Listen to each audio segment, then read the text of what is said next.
ជាវ័យពេលខ្លះនៅតែឆ្ងល់ដូចសួរទៅខ្យល់គ្មានអ្នកណាឆ្លើយបានដឹងត្រឹមពេលនេះមានមនុស្សពិសេសនៅក្បែរប្រាណប្រកែកមិនបានថានេះជារឿងនិស្ស័យជាវ័យជារឿងពិបាកនឹងបកស្រាយ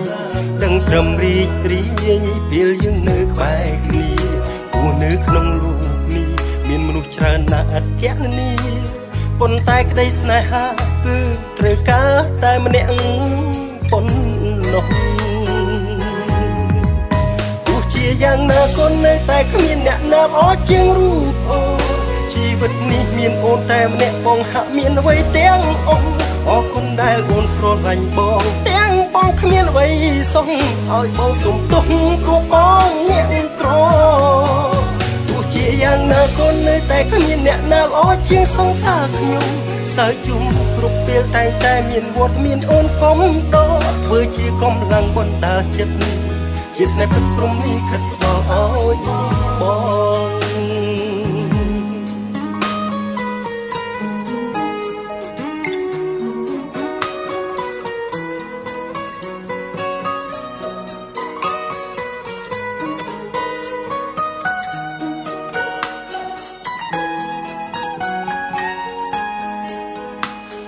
ស្នេហ៍ជាវ័យ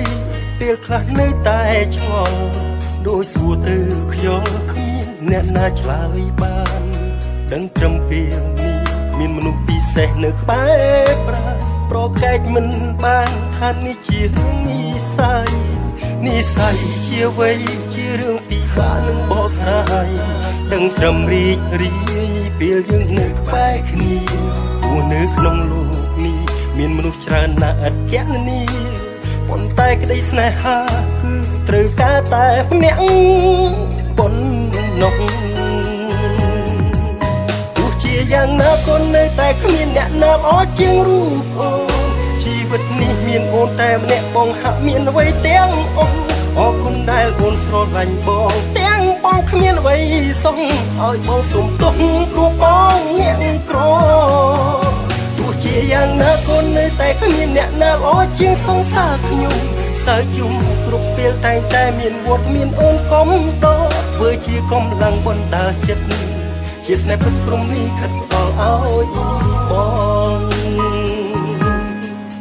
ទោះជាយ៉ាងណាក៏នៅតែគ្មានអ្នកណាល្អជាងរូបអូនជីវិតនេះមានអូនតែម្នាក់បងហាក់មានអ្វីទាំងអស់អរគុណដែលអូនស្រឡាញ់បងទាំងបងគ្មានអ្វីសោះឲ្យបងសុំទោសព្រោះបងអ្នកក្រ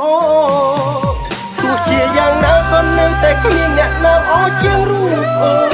ជីវិតនេះមានអូនតែម្នាក់បងហាក់មានអ្វីទាំងអស់អរគុណដែលអូនស្រឡាញ់បងទាំងបងគ្មានអ្វីសោះឲ្យបងសុំទោសព្រោះបងអ្នកក្រទោះជាយ៉ាងណាក៏នៅតែគ្មានអ្នកណាល្អជាងសង្សារខ្ញុំសើយំគ្រប់ពេលតែងតែមានវត្តមានអូនកងដកធ្វើជាកម្លាំងបណ្ដាលចិត្តជាស្នេហ៍ពិតព្រមនេះខិតផ្ដល់ឲ្យបងធ្វើជាកម្លាំងបណ្ដាលចិត្តជាស្នេហ៍ពិតព្រមនេះខិតផ្ដល់